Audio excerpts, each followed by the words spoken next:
번역 사도신경으로 신앙 고백하겠습니다. 저는 전능하신 아버지 하나님 천지의 창조주를 믿습니다. 저는 그분의 유일하신 아들 우리 주 예수 그리스도를 믿습니다.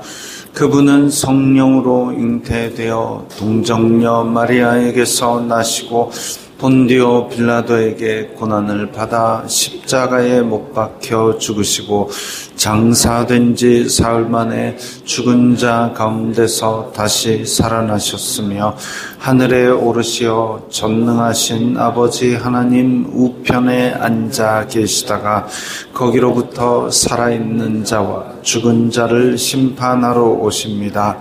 저는 성령을 믿으며 거룩한 공교회와 성도의 교제와 죄를 용서받는 것과 몸의 부활과 영생을 믿습니다. 아멘. 거룩하신 하나님 아버지 감사합니다. 간밤에도 편히 쉬게 해주시고 새벽에 기도하는 자리에 불러주시니 감사합니다. 이 시간 저희들 마음 중심으로 주님을 경외하게 하여 주시옵소서. 예수님 이름으로 기도드리옵나이다. 아멘. 찬송가 325장입니다.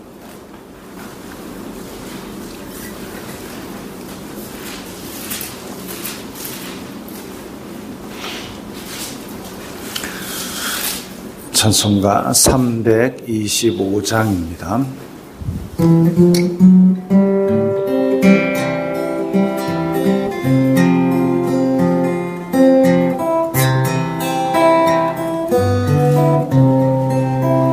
예수가 함께 계시니 시험이 오나 겁없네. 기쁨의 근원 되시는 예수를 위해 삽시다. 날마다 주를 섬기며 언제나 주를 기리고 그 사랑 안에 살면서 딴 길로 가지 맙시다.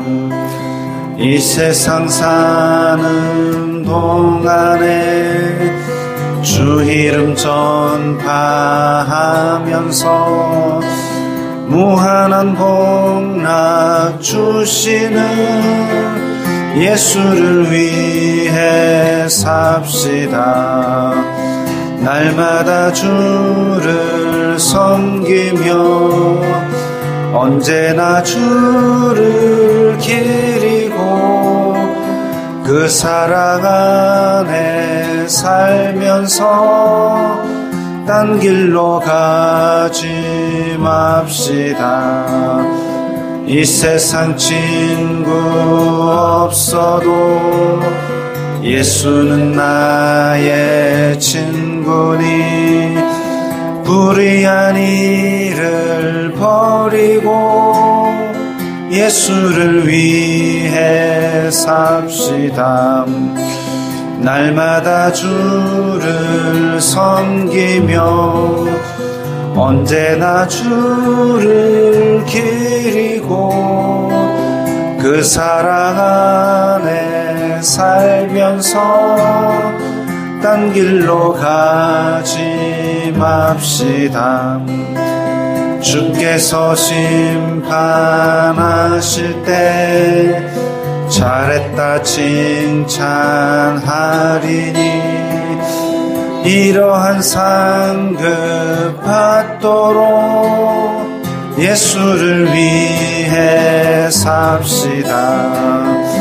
날마다 주를 섬기며 언제나 주를 기리고 그 사랑 안에 살면서 딴 길로 가지 맙시다. 오늘 말씀은 로마서 14장 7절부터 12절까지의 말씀입니다.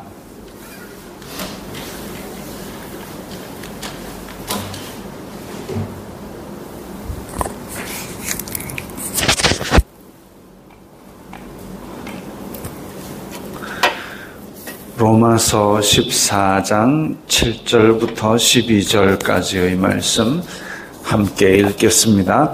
우리 중에 누구든지 자기를 위하여 사는 자가 없고 자기를 위하여 죽는 자도 없도다. 우리가 살아도 주님을 위하여 살고 죽어도 주님을 위하여 죽나니 그러므로 사나 죽으나 우리가 주님의 것이로다. 이를 위하여 그리스도께서 죽었다가 다시 살아나셨으니 곧 죽은 자와 산 자의 주가 되려 하심이라. 내가 어찌하여 내 형제를 비판하느냐? 어찌하여 내 형제를 업신여기느냐? 우리가 다 하나님의 심판대 앞에 서리라. 기록되었으되 주님께서 이르시되 내가 살았노니 모든 무릎이 내게 꿇을 것이요 모든 혀가 하나님께 자백하리라 하였느니라. 이러므로 우리 각 사람이 자기 일을 하나님께 직고하리라. 아멘. 오늘 또 유명한 말씀이죠. 우리가 살아도 주님을 위하여 살고 죽어도 주님을 위하여 죽나니 그러므로 사나 죽으나 우리가 주님의 것이로다. 이 구절에서 나온 게 이제 내가 살아도라는 노래입니다. 우리가 살아도 주님을 위하여 살고 죽어도 주님을 위하여 죽나니 우리는 사나 죽으나 혹은 먹으나 마시나 이 모든 것들이 하나님을 위하여라는 타이틀 아래에 이루어져야 됩니다.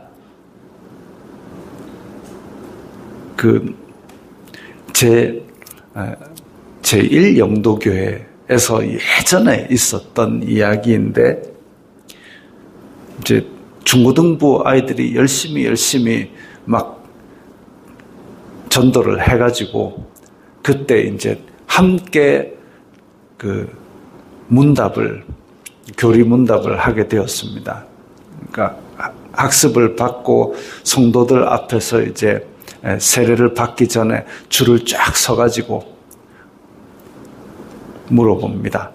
목사님이 이제 성도들 앞에 딱 아이들이 서 있는데 첫 번째 아이, 제1계명이 뭐냐? 1계명은 뭡니다. 2계명이 뭐냐? 근데 맨 끝에 있는 애가 11번째입니다. 그러니까 10계명까지 딱 묻고 나니까 11번째는 뭘 물을까? 지금 이제 막 머릿속에 막 돌아가고 있는데 아침에 뭐 먹었노? 이제 생각이 났어요. 아침에 뭘 먹었습니다. 왜 먹었노? 그러니까 머리가 하얘지는 겁니다. 근데 우리는 먹으나 마시나 사나 죽으나 하나님의 영광을 위해서 해야 된다. 그걸 이제 거기서 들은 거죠. 평생을 잊지 않는다고 합니다. 우리는 먹든지 마시든지 주님의 영광을 위하여 한다. 나가서 이제 남자아이들입니다. 함께 공 차다가 전도한 애들입니다. 나가서 공을 차도 주님의 영광을 위해서 공을 차는 겁니다.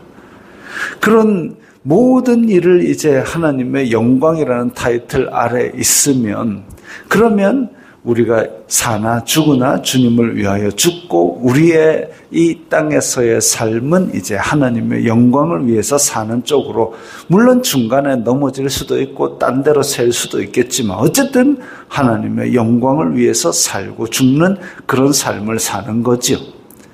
그런데 지금 이 로마 교회에 음식 먹는 거 가지고 네가 고기 먹었네 안 먹었네 절기 지키는 거 가지고 월삭을 지키네 안 지키네 그거 가지고 서로 비난하거나 업신여기거나 이렇게 하는 것이 있어가지고 되겠느냐 이거죠. 이런 것들이 결국은 하나님의 지체된 다른 성도들에 대한 비난이고 하나님의 지체된 다른 성도들의 비난은 곧 하나님에 대한 비난이 될 수밖에 없습니다. 다 주님을 위하여 사는 사람들인데 니 어째 그래 하노? 그게 주님을 위한 비난이 되는 겁니다.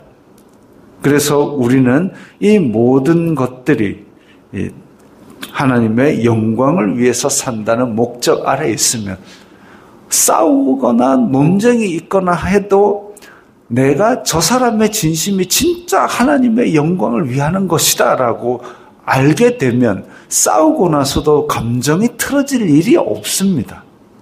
싸우고 나서도 저렇게 하나님의 영광을 위해 사는구나 라는 것을 깨닫게 되는 거죠. 그러면 화해도 쉽고 다시 하나된 모습으로 열심히 노력을 하게 되는 겁니다. 그것처럼 이제 우리의 삶은 살아도 주님을 위하여 살고 죽어도 주님을 위하여 죽는다는 이 목적, 하나님의 영광이라는 목적 아래 각기 다른 지체지만 손은 손의 일로 발은 발의 일로 그렇게 충성을 다하는 그런 일이 있어야죠. 곧 죽은 자와 산 자의 주가 되려 하심이라. 예수님께서는 우리를 위하여 죽으시고 그리고 다시 사신 부활을 통해서 우리가 사도신경에서도 늘 고백하듯이 우리를 위해 십자가에 못 박혀 죽으시고 또 살아나시고 그래서 산자와 죽은 자를 심판하러 다시 오신다라고 늘 고백을 합니다. 죽은 자와 산자의 주가 되신 이 예수님을 믿기 때문에 우리는 지금 죽든지 살든지 우리의 주님은 한 분 예수님밖에 없다는 것을 늘 고백을 하지요. 예수님께서 죽으신 것, 십자가에서 우리의 죄를 위해서 죽으셨다까지는 그것만 믿어도 대단한 거지만 그렇게 믿는 동시에 우리는 역사적으로 진짜로 사실로 죽음에서 다시 살아나신 예수 그리스도를 믿습니다. 이 부활이 없다면 부활도 함께 고백하지 않는다면 우리는 이 세상에서 가장 불쌍한 자라고 고린도전서 15장에 그랬습니다. 부활은 항상 이 예수님의 죽으심과 같이 전파되어야 될 중요한 얘기죠. 왜냐하면 우리가 부활의 첫 열매이신 예수 그리스도를 따라 부활 생명을 가지고 살아갈 것이기 때문입니다. 그래서 죽은 자와 산 자의 주님이신 예수 그리스도, 그 안에서 우리는 죽은 사람이든 산 사람이든 온전히 우리는 날마다 주님을 위해서 살아야 되는 그런 존재들이 된 겁니다. 살아도 주님을 위하여, 죽어도 주님을 위하여. 이 땅에서의 그때 로마 교회에 있던 종이나 자유인이나 종들은 죽으면 그 주인으로부터의 속박과 굴레에서 벗어납니다.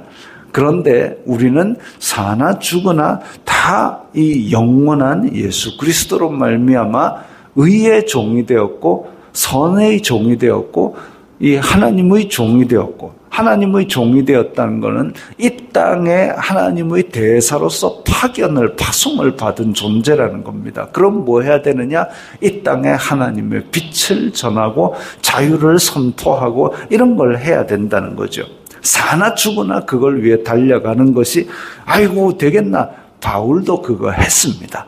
바울은 우리보다도 더 비리비리하고 우리보다도 더 하나님의 반대쪽에 섰던 사람인데 그를 위하여 사나 죽으나 그것과 관계없이 어쨌든 복음을 위해 달려갔습니다. 우리도 사나 죽으나에 관계없이 우리의 삶의 목표는 예수님을 위해 사는 것이다.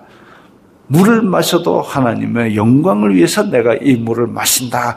그런 목표를 가지고 있으면 자잘한 것들의 실수를 할지라도 우리의 나중에 돌아보았을 때 우리의 삶이 그렇게 큰 그림을 그리고 있는 것을 보게 될 겁니다. 그 방향을 설정하게 되면 성령님께서 우리의 삶을 인도하시기 때문에, 그리고 그런 것들을 해낼 수 있는 능력을 주실 것이기 때문입니다. 어찌하여 내 형제를 비판하느냐? 형제를 비판하는 것, 그래서 쭉 이야기 나온 대로 우리는 지금 비판이나 심판하는 존재가 아니라 심판주는 오직 예수 그리스도밖에 안 계시니 우리는 그런 설령 누가 죄를 짓는다 해가지고 지금 연예인 하나가 뭐 아주 옛날에 흉악한 범죄를 지은 거 가지고 지금 온 사람들이 난리를 하고 있는데, 그런 거에 대해서 우리도 아이고 그놈이 그런 나쁜 놈이었네 할 필요 없습니다.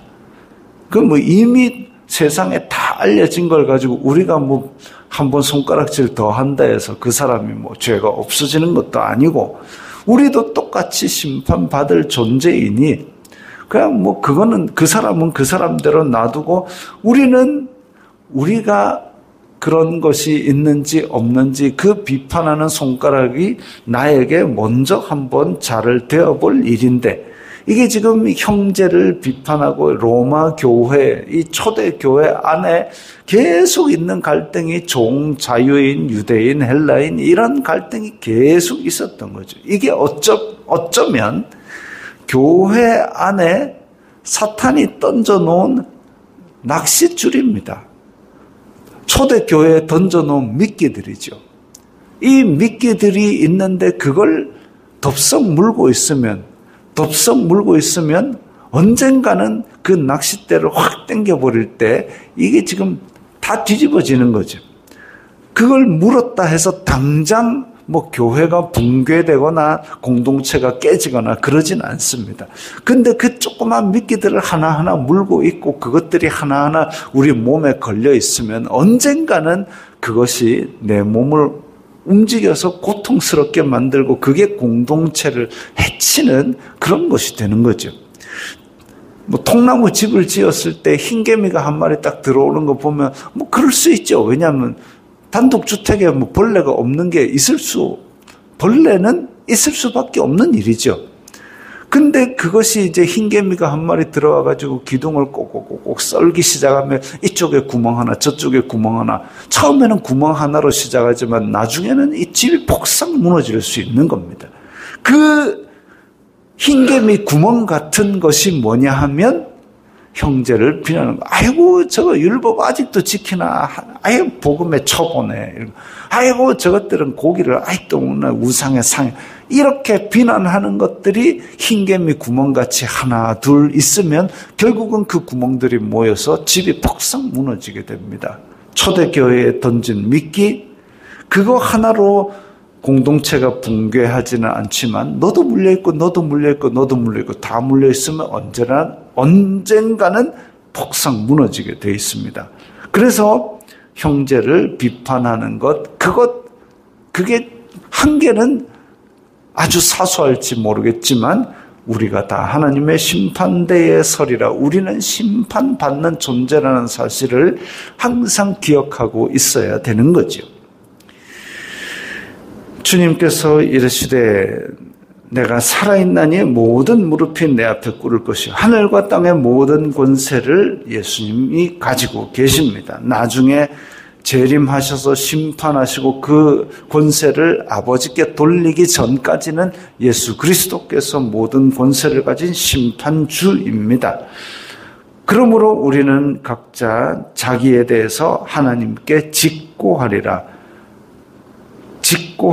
바로 누구를 거치지 않고 하나님께 바로 고하게 되는 사실대로 말씀드리게 될 것이고, 그 판단의 문제는 오직 하나님께 속한 권한입니다. 우리가 다른 사람을 정죄하는 것은 결국은 하나님의 권한에 있는 일을 넘어서는, 우리의 권한을 넘어서서 하나님의 권한에 있는 것을 월권하는 것이고 교만이고 죄가 되는 것이요. 그래서 예수님께서도 늘 남을 비판하지 말라. 그 비판하는 그것으로 너희들이 비판받게 되리라고 경고하셨습니다. 우리가 운전을 하다 보면, 우리가 가만히 가다 보면 옆에서 왱 지나가면 아이고 저 죽으려고 빨리 가는 것 봐라. 내 앞에 누군가 내보다 천천히 가면 아이고 그러려면은 뭐하러 도로에 나와 너 걸어다니지 하고 내가 기준이 돼서 다른 사람을 다 비판하게 됩니다. 마찬가지로 교회 안에서 누군가가 열심히 믿으려고 하면 아이고 별스럽게 믿는다 그러고, 누군가가 나보다 좀 식었다 싶으면 저래 냉랭해갖고 하나님이 토해내치리라 이렇게 하고 앉았습니다. 그러면 안 되는 거죠. 그게 각자의 다른 모습으로 섬기는 방법이고, 또한 나보다 열심히 믿는 사람도 있고 나보다 또 조용하게 믿는 사람도 있고 그런 다양한 모습도 다 하나님께서 받아주시는 것인데 그걸 가지고 내 기준으로 자꾸만 내가 나는 이렇게 부족한데 라고 자기를 이렇게 낮춰보는 사람보다는 내가 기준으로 내보다 잘하는 사람, 내보다 못하는 사람 다 손가락질하는 경우가 더 많습니다. 왜? 사람은 이기적이고 자기가 기준이 되기 때문에 그렇습니다. 근데 교회 안에서는 이렇게 비난과 업신여김, 비판하는 것 이런 것들을 성경에서 누누이 경계하고 있습니다. 예수님도 누누이 경계하셨고 그리고 서신서에서도 계속 경계하고 있습니다.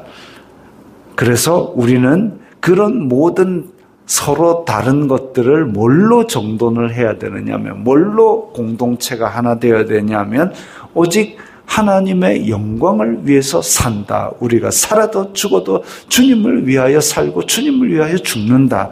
이 고백 하나로 뭉치게 되면 서로 다른 모습도 용납하고 우리는 서로 다른 모습이지만 하나님의 영광을 드러내는 그런 공동체가 될 것입니다. 주기도문 하겠습니다. 하늘에 계신 우리 아버지의 이름을 거룩하게 하시며 아버지의 나라가 오게 하시며 아버지의 뜻이 하늘에서와 같이 땅에서도 이루어지게 하소서. 오늘 우리에게 일용할 양식을 주시고 우리가 우리에게 잘못한 사람을 용서하여 준 것 같이 우리 죄를 용서하여 주시고 우리를 시험에 빠지지 않게 하시고 악에서 구하소서. 나라와 권능과 영광이 영원히 아버지의 것입니다. 아멘.